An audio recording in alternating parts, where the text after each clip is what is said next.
Pontualmente, olha, gente, olha pro relógio, por favor. Virei ao meio-dia 0000. Ótima tarde de sexta-feira pra você ligado na programação da Band News FM, 10 de maio de 2019. Eu sou Carla Bigato, Felipe Bueno por ali. Hello, Felipe. Será que a segunda é uma promessa de que a terceira vai ter 60 minutos também? Eu só quero saber isso. Bom dia, boa tarde. É isso, a gente nunca sabe. Isso, E Eduardo Aineg por aqui também. Com o microfone. Não, eu fiz direitinho porque o Felipe Bueno me deu bronca. Bom, antes de mais nada, antes de falar que eu vou ficar aqui até as 2 horas da tarde, porque eu vou ficar aqui até as 2 horas da tarde, daqui hoje ninguém me tira, eu quero mandar um beijo pra Dona Maria, mãe da Carla Bigato. Beijo, mãe. Pra Dona Marta, dona do óculos amarelo, mãe do Felipe Bueno, que eu fui lá fuçar na rede social do Felipe Bueno e vi uma foto dele com a Dona Marta com o óculos amarelo que ele usou aqui. Ou seja, será que ele obrigou a Dona Marta a colocar o óculos amarelo? Ou será que ela tomou o óculos amarelo dele? Isso fica no ar, não sei. Literalmente no ar, né? E quero dar também um beijo pra Dona Latife, que é a minha mãe. Aê! Latife. Então, domingo, dia das nossas 3 mães e de todas as mamães do Brasil. Um beijão pra todas, porque eu só volto na segunda. Coisa que alguns aqui dentro, pelo menos um, não vai dizer, a não ser que convocado pela Carla. Verdade ou mentira? Estaremos nós dois aqui no fim de semana. Não, falei segunda. Na segunda. Então, eu não mudo de assunto. Eu desafiei e ela não quis falar. Amarelou, eu vi. Amarelou, né? E queria, é isso com ele? E queria pedir uma outra coisa antes de começar. Para que a Carla reproduzisse o som que ela produziu momentos atrás, de quando você tira a roupa da máquina de lavar e dá uma sacudida para esticar as fibras. Por favor, Carla. Eu não lembro. O barulho. Eu você não fez. lembro. Não vem com esse papo, não. Você fez. E deve ter feito um movimento. Eu tava no carro, não consegui ver. Vermelha. Mas ela pegou a roupa com a mão, uma roupa virtual. Conseguiu imaginar, né? Sim, não, mas e o barulho? Olha lá, Isso. Tibá. Você faz né? Não, isso eu sei, mas o barulho é que é incrível. O barulho é que é incrível. Ó, eu não produziu. saberia imitar. Não, né? Não precisa, a gente já tem o original. É verdade. Vai estar no nosso LP de Isso. ruídos. Quando o pessoal quiser fazer um vídeo, quando as pessoas quiserem fazer um videozinho qualquer, a gente vai produzir um só com efeitos sonoros. Chibatada. E aí vem esse. Aí. Efeito sonoro de roupa tirada da máquina de lavar. Que maravilha. E vamos em frente, e queria dizer que também, bom, já perceberam que junta comigo aqui no estúdio está a dupla mais admirada do rádio brasileiro, a Carla Bigato ali, Tibá, e o nosso Felipe Bueno. Alô. Sem óculos amarelo, porque a Dona Marta não deixou ele pegar de novo. E também com a gente, nosso ouvinte querido, nossa ouvinte querida, que faz a Band News ser aquilo que ela é. Hoje, 130º dia do ano. E olha, Carla, Felipe, ouvinte, eu tô muito preocupado com o ministro Paulo Guedes. Pois não. Preocupado. Preocupado, na verdade, com a honra do ministro Paulo Guedes, mais do que com o ministro. Porque, olha só, ontem, o que o Congresso fez?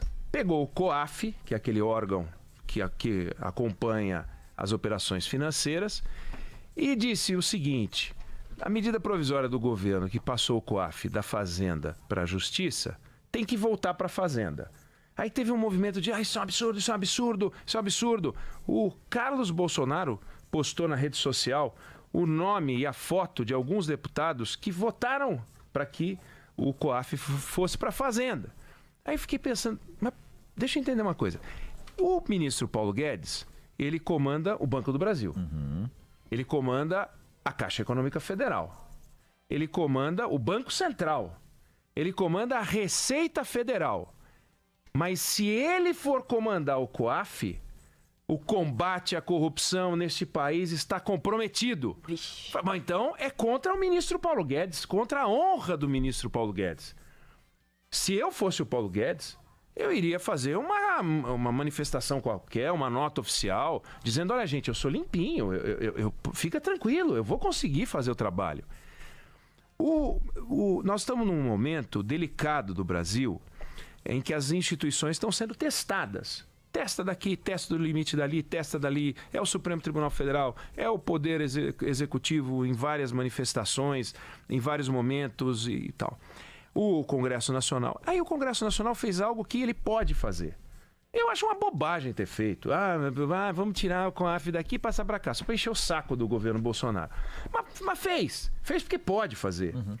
Aí foi para a Fazenda... E parece que mandaram para o Ministério da Pesca. como hoje, conversando sobre isso, o Zé Paulo de Andrade comentou na Rádio Bandeirantes.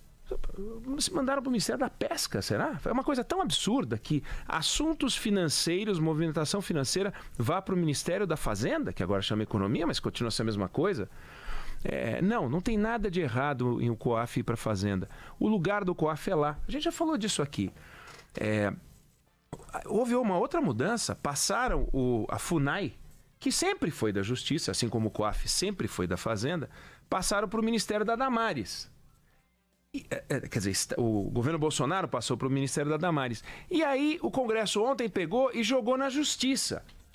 Mas isso é uma derrota do governo Bolsonaro. Virou uma derrota do governo Bolsonaro. Acho até que foi, porque o governo queria que a FUNAI ficasse com a Damares e queria que o COAF ficasse com o Sérgio Moro.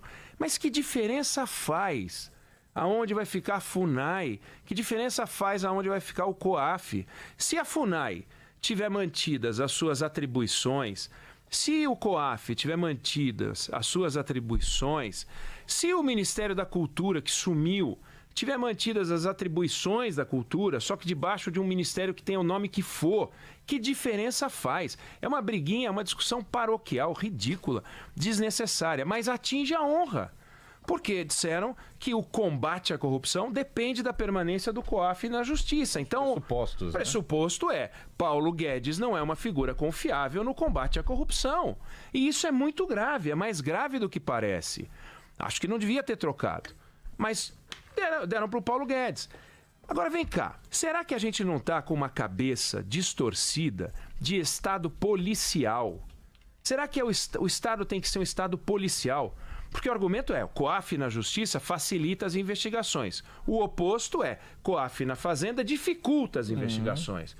Não é verdade, porque o Mensalão foi investigado pelo COAF na Fazenda, onde ele surgiu. O Petrolão, que projetou o juiz Sérgio Moro nacionalmente e deu-lhe o direito de aceitar o cargo de Ministério da Justiça, porque senão jamais seria convidado para ser ministro da Justiça, também foi graças ao trabalho do COAF. E foi graças ao trabalho da Receita Federal, que está na Fazenda e na Fazenda continua. Foi graças, por exemplo, à quebra de sigilo telefônico, foi graças à quebra de correspondência, sempre autorizado pela Justiça. Mas será então que agora a gente tem que remontar o Estado segundo essa lógica de que o importante é o que favorece a investigação? Aí voltamos ao que a gente já discutiu. Vamos pegar e colocar a Anatel no Ministério da Justiça, porque daí o Sérgio Moro pega e aperta o botão que ele quiser e ouve a ligação que ele quiser, porque afinal, neste momento, alguns bandidos estão falando no telefone celular, dando ordens de dentro da cadeia, praticando falsos sequestros para tomar dinheiro das pessoas, ordenando crimes, ordenando mortes. Então, poxa vida, vamos fazer o seguinte: todos os telefones celulares do país passam a ser comandados pelo Ministério da Justiça. Os Correios passam para o Ministério da Justiça também. É importante, porque afinal tem correspondência. Vamos quebrar o sigilo das correspondências, facilita a investigação. Aliás, vamos acabar com o sigilo de correspondência, vamos acabar com o sigilo telefônico. Quem não tem o que esconder não tem nada a temer, né? Então vamos acabar com a privacidade também. Não tem mais esse negócio de que não pode entrar na casa das pessoas, pode entrar a hora que quiser, vai facilitar as investigações. E vai facilitar as investigações. Não há dúvida de que vai. O desenho do Estado policial é um desenho antidemocrático. A gente tem que proteger o cidadão, não facilitar o trabalho das investigações violando os direitos das pessoas. A movimentação financeira das pessoas é um direito delas. O crime praticado é uma distorção que os criminosos usam. Então, o telefone celular é um benefício do encanador, do jornalista, do parlamentar, do juiz, de toda a sociedade. Como era a vida de um encanador antes do telefone celular? Ele saía para fazer um serviço, aí você ligava para ele. Para quem você ligava? Você não conseguia falar com ele, ele estava fazendo um serviço. Então, ele falava assim, olha, faz o seguinte para mim, liga na casa do meu vizinho, pode deixar recado. Quando eu chegar, eu pego. E sua casa, a água correndo solta. Aí você pegava e ligava para o vizinho dizia, olha, ele não chegou, mas assim que ele chegar, eu passo o recado. Aí ele passava o recado, ele te ligava à noite. A tua casa ali, né? A água boiando o sofá. Aí ele ia dizer, mas não posso, porque eu já marquei um outro serviço. Hoje, como é que é? Você pega, liga para o celular dele É um instrumento de libertação da classe média que vive desse tipo de trabalho e que começou a ter mais trabalho graças a isso, graças ao celular. Mas o bandido também. O bandido também pegou o celular e começou a multiplicar a sua capacidade de trabalho. Inclusive com o celular dos outros, porque eles roubam os celulares e fazem isso. Pega a televisão a cabo. É um benefício, mas tem gente, as milícias começam também a vender TV a cabo.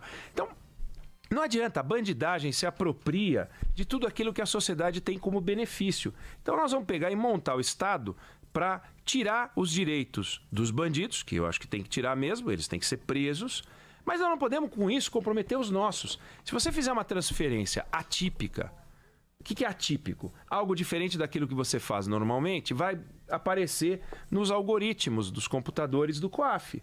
Vai aparecer lá, fulano de tal fez uma transferência de um determinado valor, basta que seja acima de 10 mil. Aí você vendeu um automóvel, recebeu em dinheiro. Você pode receber em dinheiro. Aí você vai depositar, fica registrado lá no COAF, que você mexeu com mais de 10 mil reais em dinheiro. Ou algo atípico, que está desconectado do seu perfil natural. Aquilo grita, é feita uma triagem inicial, e daí falam, opa, aqui tem um sinal esquisito, opa, aqui tem um crime, cheiro de crime. O que fizeram esses anos todos? Mandaram para os investigadores, compartilha Ministério Público, polícia, etc. Aí começa o trabalho de investigação. Não pode começar o trabalho de investigação na largada. Receita Federal, por exemplo, você pega hoje e num determinado mês, por alguma razão, um infortúnio, você teve um gasto médico muito grande, envolvendo cirurgia, pagamento de honorários médicos, essa coisa toda. Isso não é o normal. A Receita Federal vai ver aquela quantidade de despesas médicas e vai te chamar para explicar. Explica isso aqui. Não é um crime. Aí você vai lá e explica, olha só, aconteceu isso com um familiar meu, eu paguei essas despesas. Daí ele fala, tá resolvido. Isso acontece com as pessoas. Se a Receita estiver no Ministério da Justiça, de repente, sinais de bandidagem. A Justiça, tirando o caso da FUNAI, a parte envolvendo a Polícia Federal é para crime. Nós não podemos colocar as estruturas de Estado a serviço desse Estado policial. E este é o problema. Não existe uma divisão genética entre pessoas predispostas geneticamente a combater a corrupção. Por acaso todas elas estudam direito, todas elas entram para o Ministério Público ou usam toga e integram a Lava Jato. E o resto da sociedade, que pode ser marginal ou não, mas é tudo uma coisa só. Você só vai saber depois de investigar, depois de expor as pessoas. Isso não pode. Então tem que ter um controle, sim, porque hoje a liberdade que está sendo tirada é de muitos bandidos, mas alguns poucos inocentes. Mas, de repente, você começa a virar essa conta e começar a aumentar o número de inocentes. E basta um inocente e o sistema é falho. Por isso que a gente não deve defender, por exemplo, a pena de morte. Porque a pena de morte seria usada no Estado brasileiro, não é no Estado galáctico, sei lá, da Via Láctea. Não, Estado brasileiro. Do jeito que se comete erros, que você já imaginou? Iam matar um monte de inocente. Iam matar quem? Iam matar aquele pobre que é condenado por um crime comum, não tem um advogado de qualidade, mas esse cara ia para a pena de morte. Isso não tem a menor dúvida. Então, embora quando eu veja um crime horroroso, eu desejo sinceramente que pudesse existir a pena de morte. Eu acho que tem casos que deveria ter. Dá vontade, fala, não, esse cara devia morrer. Eu tenho esse sentimento. Mas quando eu penso um pouquinho, eu falo, mas alguém é que tem que fazer isso, né? Não pode ser eu, não pode ser você, não pode ser a Carla. Não, tem que ser o Estado. Aí já é complicado. Se for a gente, é vingança também, não pode. Então, é melhor não ter, né? É melhor não ter. E é melhor não ter esse Estado policial. A gente precisa pensar nisso. Passar o COAF para a Fazenda não quer dizer nada, mas quer dizer uma desconfiança em cima do ministro Paulo Guedes. Eu ficaria muito chateado de ver isso. Ao mesmo tempo, para o Sérgio Moro é uma aula, porque ele está tomando uma aula de como funciona o poder no Brasil. Não é o poder que ele tinha quando ele era o juiz e tinha aquela toguinha dele lá, e aí ele podia pegar aquela caneta cheia de tinta dele e sair dando despacho, prende, condena. E daí depois alguém iria reformar ou não importa. Mas agora ele é empregado do presidente Bolsonaro. Ele é empregado do governo Bolsonaro. Se ele não estiver gostando, ele vai embora. Vai embora, não tem problema nenhum. Mas você vê que não foi e não vai. Porque quando senta naquela cadeira é gostoso. O couro é diferente dessa cadeira que a gente está sentado aqui. É uma cadeira mais gostosa, porque sempre tem alguém que abre a sua porta, sempre tem alguém que traz um cafezinho. Aqui também o pessoal traz de vez em quando um cafezinho. Mas lá é sempre. Lá é o tempo inteiro. E a xicrinha tem brasão. E quando você desce, tem um cara que abre a porta do seu carro. E você se sente, nossa senhora, é muito poder, é muito poder. Eu costumo dizer que existe um fenômeno. Quando você vai viajar, e o Felipe Bueno vai viajar, existe o jet lag, né? Jet lag é o tempo que você demora para voltar a se sentir normal, bem, depois de ter passado tantas horas voando, que você chega num lugar com outro horário e você fica confuso com o fuso, né? Confuso com o fuso horário. É o jet lag. Se você vai para a China, como o Wessel foi, e tem coisas para nos contar hoje sobre a China, Verdade. Você tem um jet lag absurdo. Mas existe também o power lag. O power lag é o tempo que você precisa para voltar ao normal depois de ficar diante de uma autoridade. Agora imagine o power lag sendo a autoridade. Para você acha que você é ministro para sempre. Inclusive, todos aqueles que foram ministro um dia, quando a gente vai conversar, a gente chama de ministro. Presidentes, a gente chama de presidentes. É porque é o direito deles. Tanto que, por exemplo, agora o Temer voltou para a cadeia, né, voltou a ser preso, e ele tem que ter uma sala que é de Estado maior, porque é próprio para pessoas que têm o direito de ser presidente para sempre. O Lula acontece a mesma coisa. Então é importante que a gente tome cuidado.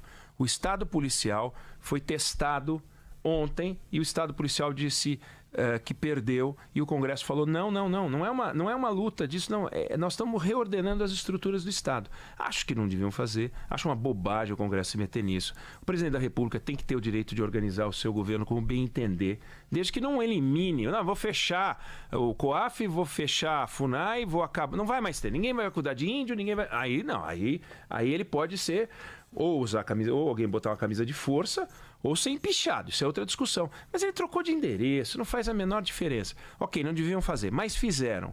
Isso não pode se transformar numa discussão sobre os honestos do governo e aqueles que eu, sinceramente, estou preocupado com o Paulo Guedes, porque estão chamando ele de desonesto. Enfim, para errar ou para acertar, né? O negócio é a gente conversar e pensar.